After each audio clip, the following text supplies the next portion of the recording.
Assalamualaikum warahmatullahi wabarakatuh. Salam sejahtera selalu, salam budaya. Kali ini channel Mencari Jejak 70 mengajak pemirsa semua untuk melihat sebuah situs makam tua, yaitu makam Wat Galeh, yang merupakan makam Pangeran Purbaya yang terkenal sakti di masa hidupnya, putra Panembahan Senopati atau Raja Mataram Islam yang pertama.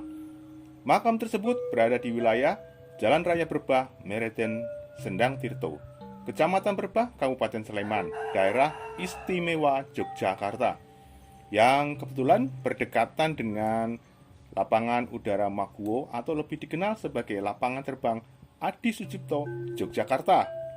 Untuk lebih tahu dekatnya, kita telisik lebih lanjut. Salam.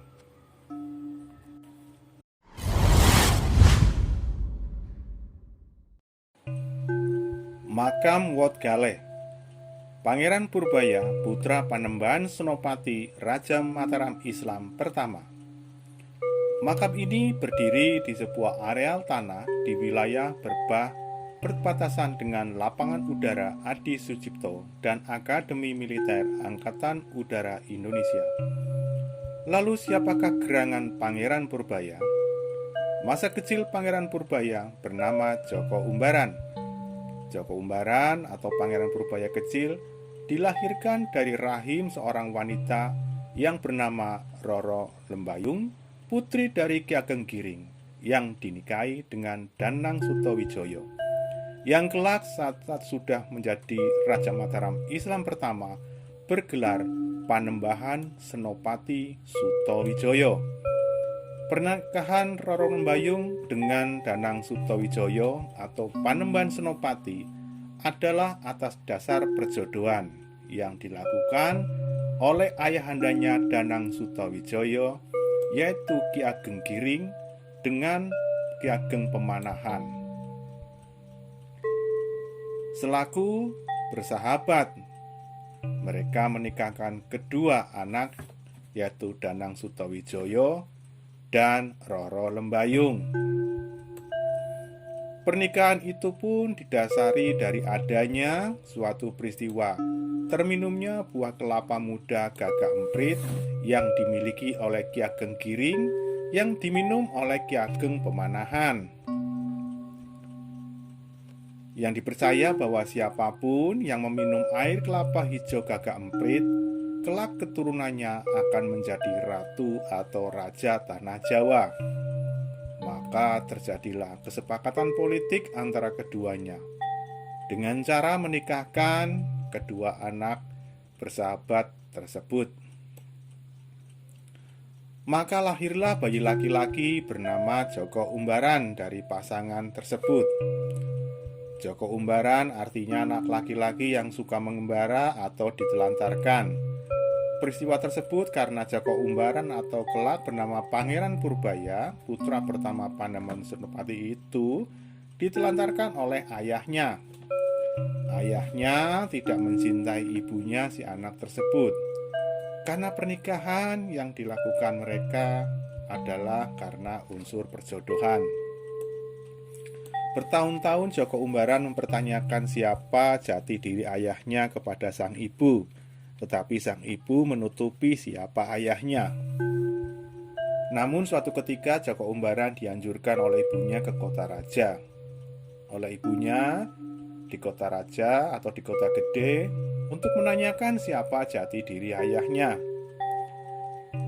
Ternyata sang ayah tidak mengakui karena malu dengan sosok ibunya. Dan singkat cerita, sang ayah mau mengakui Joko Umbaran sebagai anak, namun dengan persyaratan menyuruh sang anak tersebut untuk memberikan masukan pada ibunya mengapa sang ayah tidak mengakuinya. Dan sang ibu memahami apa yang ada dalam pikiran Panembahan Senopati atau Danang Sutawijaya. Sang ibu akhirnya memilih mengakhiri hidupnya dengan sebilah keris. KB demi kemuliaan anaknya, kata sang ibu. Joko Umbaran menceritakan semua itu kepada sang Raja Panembahan tentang peristiwa tersebut.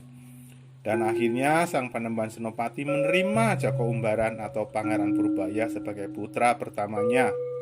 namun tidak diakui sebagai putra mahkota. Pangeran Purbaya menerima dengan ikhlas dan posisi putra mahkota digantikan adik tirinya yaitu Mas Jolang atau dikenal kelak sebagai Sultan Agung Hanyokrokusumo. Dan Pangeran Purbaya diangkat oleh Sultan Agung menjadi Panglima Perang Mataram untuk menyerang Batavia VOC Belanda. Pada zaman pemerintahan Sunan Amangkurat ke-1, putra Sultan Agung yaitu Pangeran Purbaya sempat akan menjadi korban pembunuhan oleh Sunan Amangkurat dalam penumpasan tokoh-tokoh senior yang tidak sesuai dengan kebijakan politiknya. Untungnya Pangeran Purbaya saat itu mendapat perlindungan dari Ibu Suri atau janda Sultan Agung. Pangeran Purbaya wafat pada bulan Oktober tahun 1667, terbunuh saat menumpas pasukan Trunojoyo di desa Demung bersama pasukan yang dipimpin Adipati Anom putra Sunan Amangkurat pertama.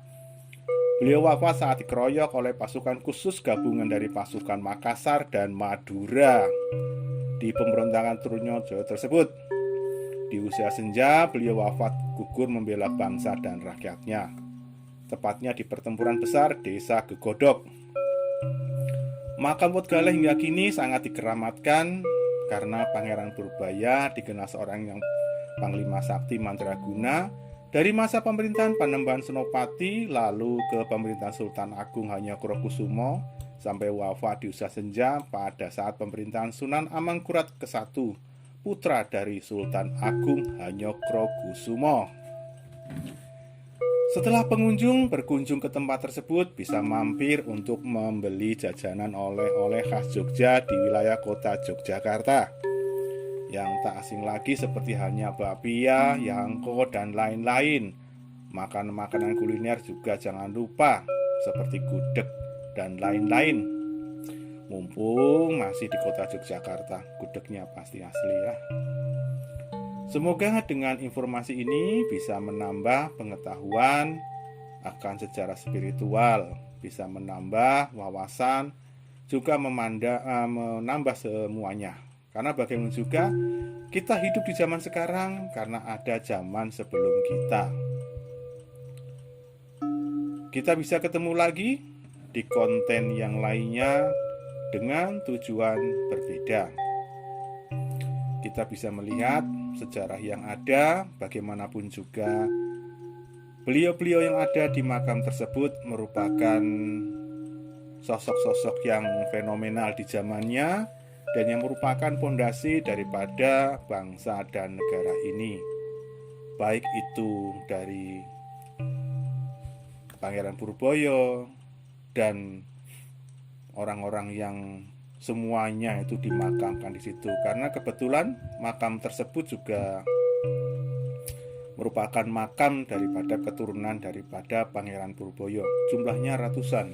Jadi pemirsa semua bisa kalau maunya datang ke sana bisa berombongan ataupun sendiri untuk mendapatkan informasi dan sebagainya. Salam sejahtera selalu, salam budaya, waras wutu. Bersama channel Mencari Jejak 70. Jangan lupa untuk subscribe dan like-nya ya, agar kami bisa semakin berkembang. Wassalamualaikum warahmatullahi wabarakatuh. Salam, dan rahayu.